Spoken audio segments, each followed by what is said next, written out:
In 1984, a quiet movie about a Texas widow, a blind boarder, and a drifter who knew cotton got 7 Oscar nominations, made Sally Field say something the entire world immediately got wrong, and somehow accidentally helped start Farm Aid. Places in the Heart didn't arrive like a blockbuster. It arrived like a piece of mail from someone you'd forgotten and you couldn't throw it away.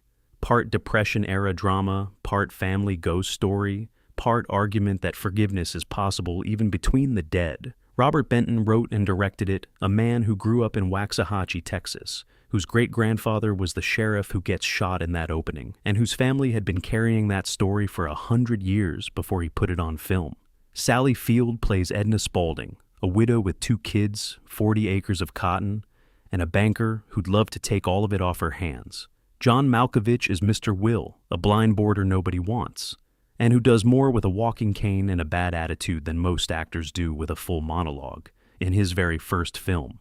Danny Glover is Mose, a drifter who knows cotton, farming the way most men know their own name, and who wound up in this movie because Benton saw him on Broadway in a play about apartheid, and recognized something he couldn't leave on a theater stage. The film cost $9.5 million. It opened on September 21st, 1984, and earned $34.9 million back. 7 Oscar nominations, 2 wins, a Silver Bear for Best Director at the 1985 Berlin Film Festival, and one acceptance speech the entire world immediately misquoted and has been getting wrong ever since. Today we're going into the fields for 15 things you didn't know about, Places in the Heart, the Bert Reynolds story nobody connects to this film, the year John Malkovich did everything at once, and the ending Benton wrote before he wrote the first scene. Before we dive in, hit like and subscribe for more deep dives into the films that shaped us. Let's get into the countdown with number 15. Number 15, 3 farm movies accidentally started Farm Aid. In 1984, 3 Oscar-winning actresses, Sally Field, Jessica Lange, and Sissy Spacek, each made a film about a woman losing her farm, not together, not by arrangement. 3 separate studios, 3 separate directors, the same subject, 0 coordination, Places in the Heart, Country, and the River, hit theaters within weeks of each other without a single phone call between them. All 3 received Best Actress nominations at the same ceremony, competing against each other for identical territory. Field won. Spacek and Lange went home empty, having made the exact same bet at the exact same time. The following year, Lange, Spacek, and Jane Fonda, who'd made her own farm film for television, were called before a House Democratic Caucus task force on agriculture to testify about the actual farm crisis devastating rural America. Real farm wives sat in the rows behind them. Fonda read a written statement of support from Sally Field into the congressional record. Field didn't attend. The woman whose film started this whole chain of events sent a note. That testimony, combined with Bob Dylan making an offhand remark at Live Aid about farmers losing their land, inspired Willie Nelson to organize the first Farm Aid concert. 80,000 people, September 22nd, 1985. Raising over $7 million. Farm Aid is still running today. 3 films, 3 women, 0 coordination. 1 benefit concert still running 40 years later. Number 14. Every woman on set had to wear a girdle. The drunk teenager who shoots the sheriff at the railroad yard? That is not a screenplay device. Benton's great-grandfather actually was the sheriff of Waxahachie, shot and killed in 1882. The widow left behind with 4 children and a failing farm. That is Benton's great-grandmother, the direct model for Edna Spaulding. The blind boarder Uncle Bud became Mr. Will. The black farmhand became Mose. The name Spaulding came from the real family's census records. Benton wrote more than 15 drafts to reach a shooting script. The Chicago Tribune reported in 1985 he'd produced 260 pages drawn from his family's life. Then cut it to the bone. And then, before cameras rolled, he issued an instruction that nobody talks about. Every actress and female extra in the film was required to wear a girdle, not a costume choice, a directorial mandate. Benton understood from period research that girdles change how women moved, the posture, the deliberateness, the way weight shifts differently when your midsection is compressed. He wanted bodies that moved like 1935, not 1984, and he knew modern women, even in period costume, would unconsciously move like themselves. The costume department didn't make the film feel period, the undergarments did. And if you go back and watch Sally Field cross a room, now you'll know why she moves the way she does. Number 13. The Oscar role. Bert Reynolds didn't want her to play. When Sally Field got the script for Norma Rae in 1978, her boyfriend Bert Reynolds read it and told her no. He objected to the character's history with men. The script landed on the floor. He refused to attend the Cannes premiere, where Norma Rae received a 10-minute standing ovation. He refused to go to the Oscars the night Field won Best Actress for the role he'd tried to stop her from taking. Field told people, "He wanted to control me. He threw the script at me. And because I was standing up, he said, 'Boy, you're letting this get the better of you.' And I said, 'This is the better of me.' She did the film. She won the Oscar. She later said that standing in Norma Rae's shoes gave her the courage to leave Reynolds, which she did in 1982. 2 years after that breakup, having found her legs by playing a woman who found hers, she made Places in the Heart, and won the Oscar again. What Reynolds thought of all of it, what he said publicly 30 years later, we'll get to that. Number 12. John Malkovich arrived all at once. In a single calendar year, John Malkovich made his film debut in Places in the Heart and received an Oscar nomination, appeared in The Killing Fields, 2 Best Picture nominees before he'd done anything twice, made his Broadway debut playing Biff opposite Dustin Hoffman's Willie Loman in Death of a Salesman, directed an off-Broadway production of Lanford Wilson's Balm in Gilead that won him an Obie Award and a Drama Desk Award, 1 Oscar nomination, 1 Broadway debut, 2 directing awards, in 12 months, for a man making his feature film debut. Roger Ebert caught him at the Toronto Film Festival in September 1984 and noted something specific. Unlike most actors playing blindness, who go blank, unfocused, Malkovich used his eyes throughout, finding the character through something other than where his gaze landed. Malkovich told Ebert he doesn't study roles, he works from the inside out. His first performance earned a nomination precisely because he didn't approach it like a first performance. He lost the Oscar to Haing Ngor, his co-star from The Killing Fields, a Cambodian genocide survivor who had never acted before in his life. More on that shortly. Sally Field gave him a thank you gift when Places in the Heart wrapped, a copy of The Flying Nun Sings, her 1967 album from the TV show she'd spent years trying to escape. He reportedly loved it, said he'd cherish it always, and couldn't wait to get home and play it. The year John Malkovich arrived, he arrived all at once. Number 11. Robert Benton saw Danny Glover once and cast him.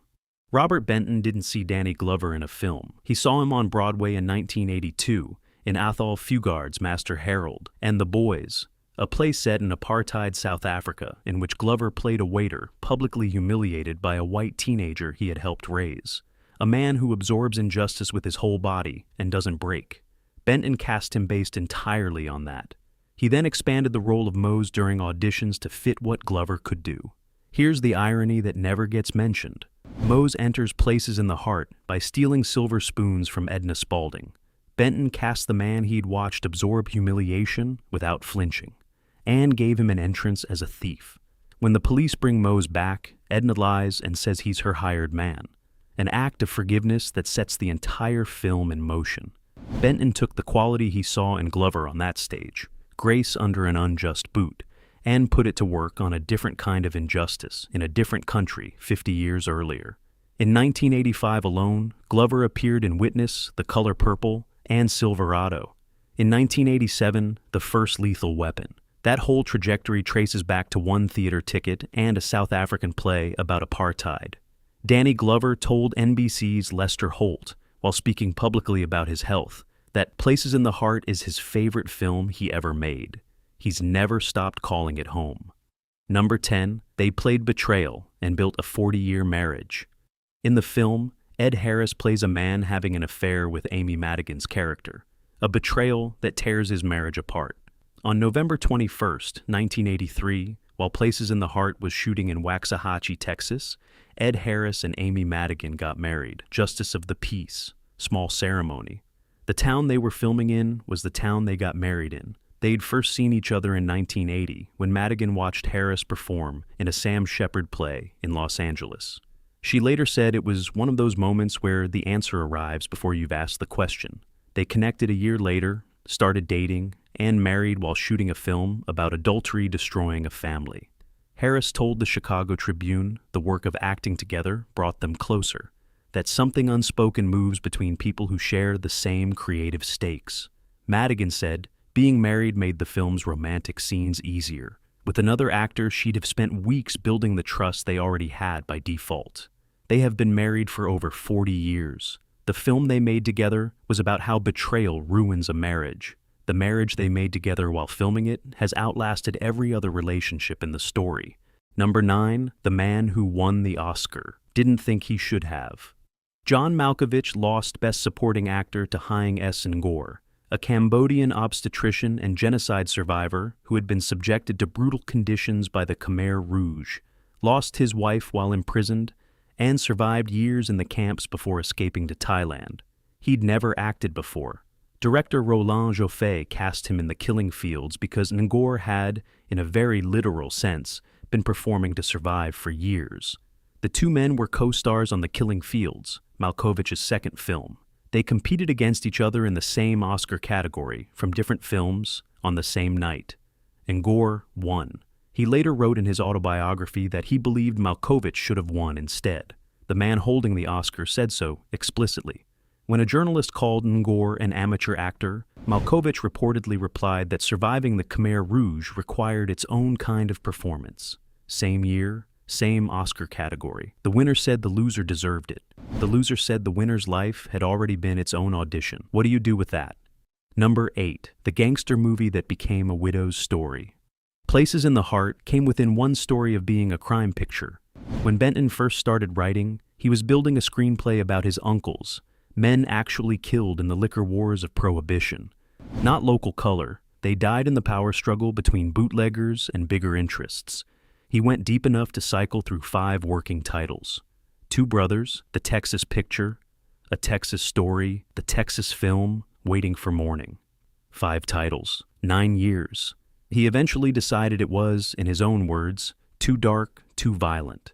Then something from his mother's side of the family surfaced. His great-grandmother, widowed and alone with 4 children. That story nudged the brothers out entirely. The gangster film became a quiet drama. Waiting for Morning became Places in the Heart. He landed on that final title for one practical reason.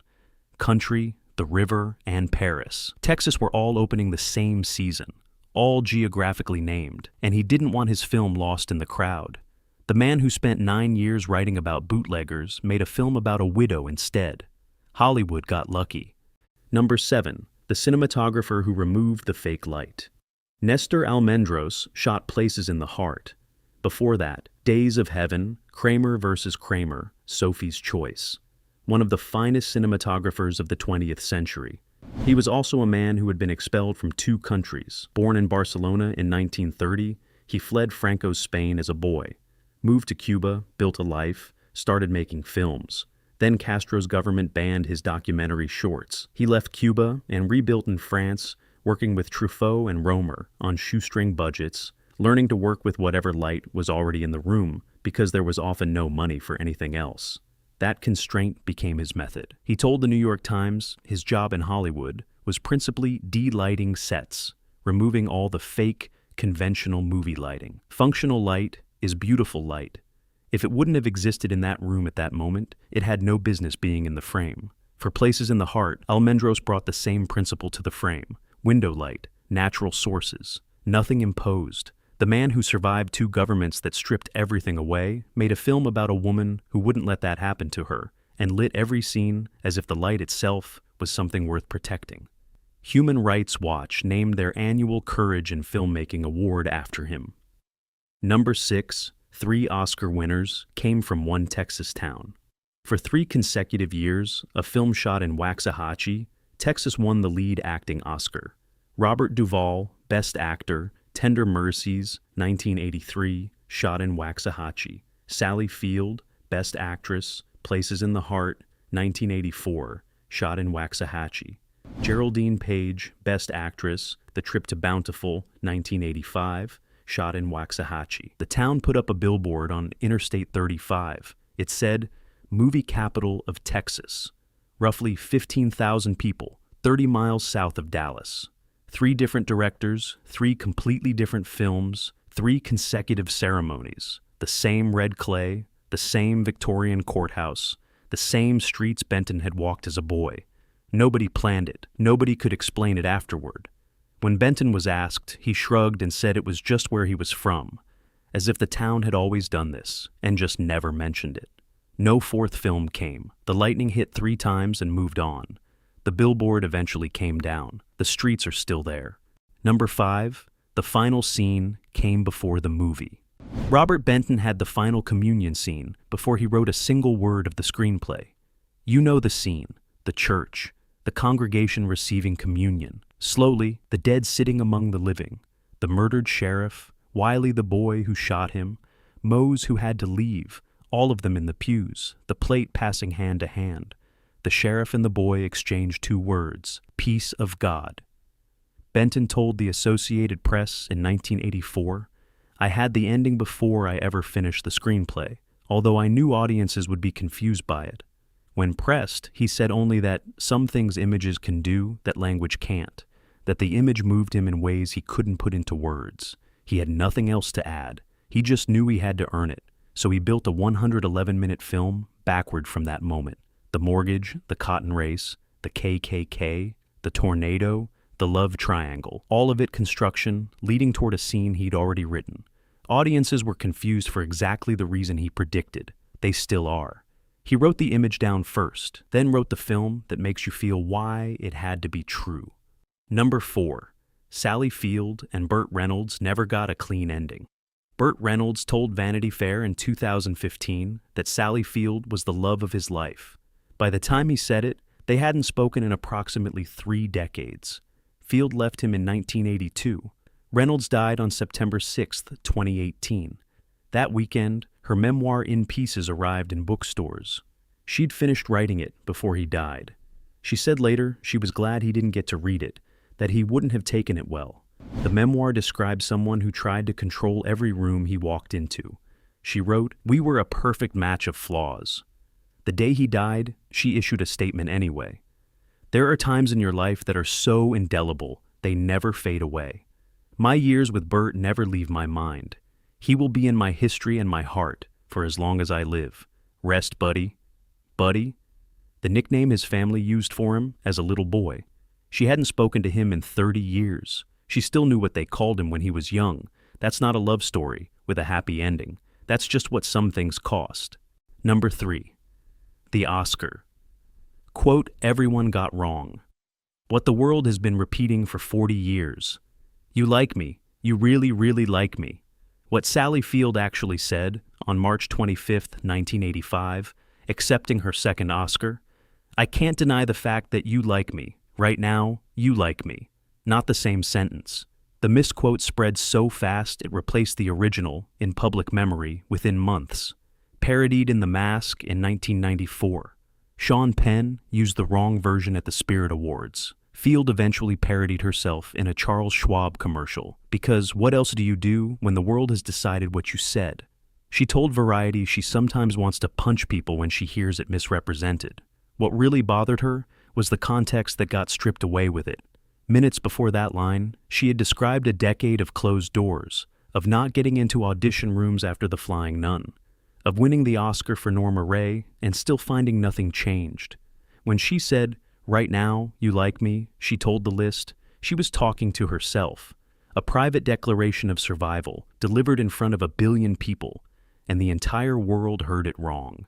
The joke the world made at her expense for 4 decades was the sound of a woman finally believing, for one moment, that she deserved to be there. Number 2. Robert Benton found the right language in film. Robert Benton couldn't read properly as a child. Nobody knew what dyslexia was yet. School was something he endured. He coped by drawing, images, not words. That made him an art director at Esquire in his 20s, not a writer. It was only in collaboration with David Newman that he discovered he could write. When he analyzed why it worked, the answer was always the same. He thought in pictures. He saw scenes before he wrote them. Language came second. When he sat down to write Places in the Heart alone, building from his family's memories, trusting only himself, he described it as the only time writing was ever effortless. It came out fast and clean in a way nothing else ever had. He won 3 Academy Awards. The man who couldn't decode the written word as a child won Oscars for Kramer versus Kramer and Places in the Heart. His brain wouldn't process words. It processed pictures instead. Then he picked up a camera. Turns out that was the right tool all along. Number 1, the Oscar winner. He never outgrew. Robert Benton died on May 11, 2025, at his home in Manhattan. He was 92, 3 Oscars, 5 decades. Bonnie and Clyde, which helped launch the new Hollywood movement. Kramer versus Kramer, which won Best Picture. Nobody's Fool, which made Paul Newman unforgettable at 69. His name is on more landmark American films than almost any writer-director you could name, and half the people who've seen those films couldn't tell you his. When asked, across 40 years of interviews, which of his films mattered most, he always gave the same answer. Not Kramer versus Kramer, not Bonnie and Clyde, Places in the Heart. It's Places that matters to me the most, he told the Waxahachie Sun in 2018, without hesitation, without qualification. Made so his son John would understand where their family came from. Written in the only rush of effortlessness he ever experienced. He made it in 1984.